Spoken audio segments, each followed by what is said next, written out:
Hey guys, Sprig here, and today I wanted to talk about World of Warcraft gold sinks, so anything expensive, super expensive in the game, usually sold by vendors, particularly the gold sink mounts, and why we may well be seeing a lot more of these in the future instead of the store mounts. Before we begin, I do want to say first of all that I'm not super against store mounts. I don't think they're that cool because you can just buy them and you can't get them in game, but I'm not super against them. I think Blizzard can really do what they want, can't they?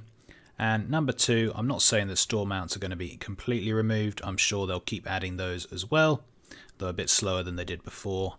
But I think that there will be a change in the way these mounts are brought about and how you can buy them.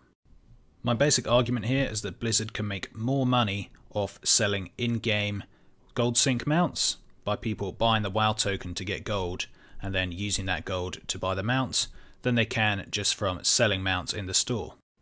Let's do a little experiment. I'm going to get on 3 unique mounts, so they've all got a unique model, and I want you to tell me which one you think's coolest.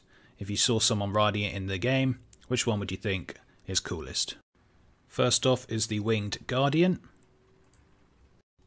Next, the Armoured Bloodwing.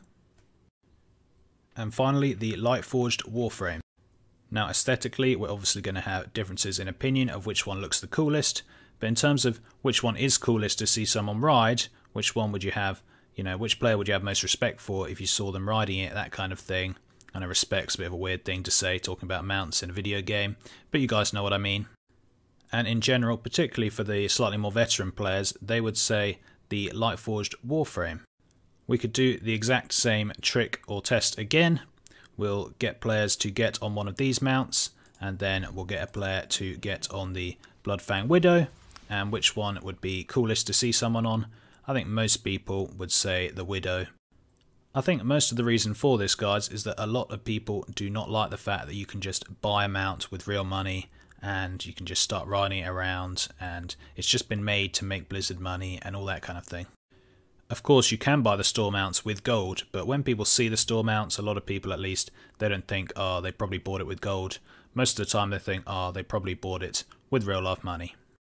On the other hand, the mounts that are gold sinks, most people think that actually you got that with your own gold, you worked hard for it, and I've got respect for that, that's pretty awesome. People come up to me, even still, I mean especially at the start of Legion, but even still they're like, wow, how'd you afford that mount and all of that. They just seem to garner a bit more respect and as such are arguably cooler mounts as a result. However, that brings me to my second point is, does Blizzard actually make more money from these mounts, from these gold sink mounts, than they do from the store mounts? What I mean by this is, does Blizzard make more money from people buying tokens and exchanging them for gold and then using that gold to buy these in-game mounts than they do from the store? Whilst they do probably still make more money from the store mounts, I think the gap between store mounts and gold sink mounts is closing, and actually the gold sinks are becoming much more popular. Let's go back to the Spider and we'll talk from a US point of view. Now, at the start of Legion, I'm not certain on the price of WoW tokens in the US, but I'd say it was around 100k. Maybe slightly more or less, but I'm going to say around about 100k. Now, the price of a WoW token to buy gold is $20, I believe. So that would be $20 for 100k, or to get the 2 million gold Spider mount at the start of Legion would be $400. Now, I don't believe you can even buy 20 WoW tokens. I think the max you can buy is 10 per month, so it will take the person 2 months.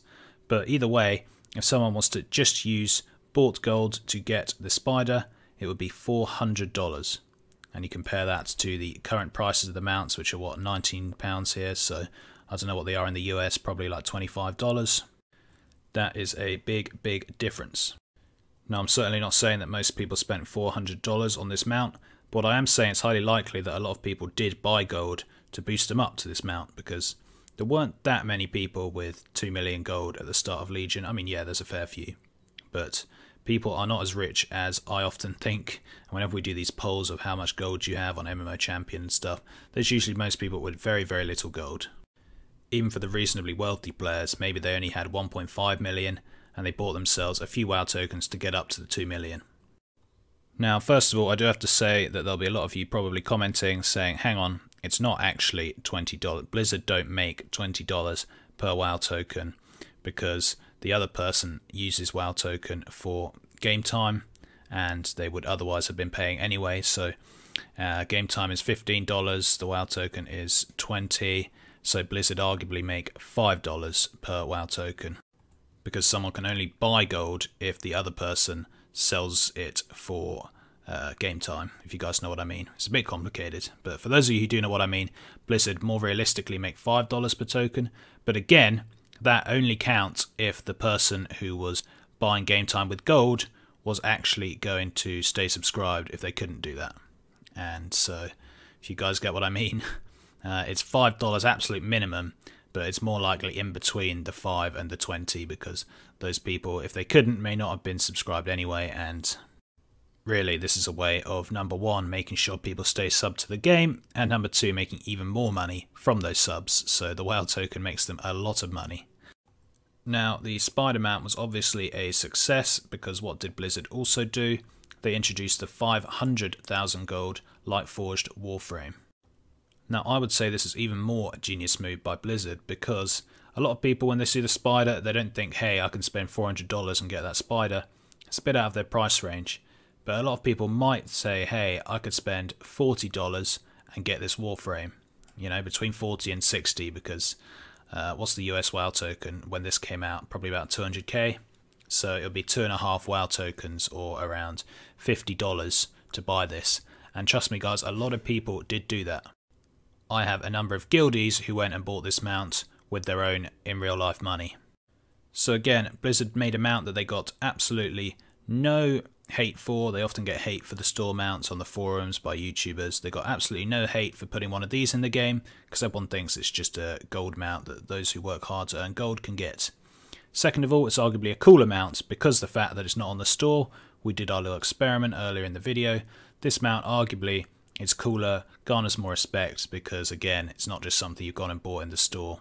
Or not necessarily, but obviously, like we're saying, you could have gone and bought it with WoW tokens. And thirdly, it arguably makes Blizzard more money, because, like we say, this cost about $50 rather than the $25 or however much the mounts cost in the US store. And it doesn't have to do with just mounts either, guys. It can be pets, it can be anything that Blizzard decides to put in. I mean, if we go to the WoW pets, you look at all of these guys, which were all £9 each, or $10 in the US. Again, if we take 100k at the start of Legion, someone wanted to buy this, it would cost them 10 WoW tokens, or $200 to buy this pet. I mean, that's a hefty difference right there, and I'm not saying that everyone who bought this pet did it with real life money, but I am saying is that if a few people did, or just if a few people partially bought this pet with real life money turning into gold, because they didn't have quite enough gold in the first place, then Blizzard are already making more than they would of the store pets. So there we go guys, people are getting cooler mounts, Blizzard are not getting the hate, and they're arguably making more money. Does this mean that we are likely to see more and more gold sync mounts and pets and other things in the future? Yes, I believe so. I mean, compared to WoD, Legion has already had way less store mounts and way more big gold syncs. And this is only set to continue in Battle for Azeroth, I am pretty sure. Again, I'm sure they're going to do both, guys. Blizzard's always looking for more money, so I bet they'll sneak a couple more WoW store mounts in. I mean, we recently did have that Chinese mount that came in, the Shuzhen guy, so that's interesting. They hadn't done a mount for ages in the store, and they just did one. However, I'm sure Blizzard will continue to add them in the store, but I think they'll continue to add them less, and I think we will see a lot more gold syncs in Battle for Azeroth, because it's just going to make Blizzard a hell of a lot more money. Anyway, that's it guys for this video. Hope you enjoyed. What do you think? Do you have more respect for someone riding a mount like this, or like this, or do you not care what mount it is? Do you not care whether they bought it from the store? That kind of thing. Anyways, do let me know. Thanks for watching, and until next time, see ya.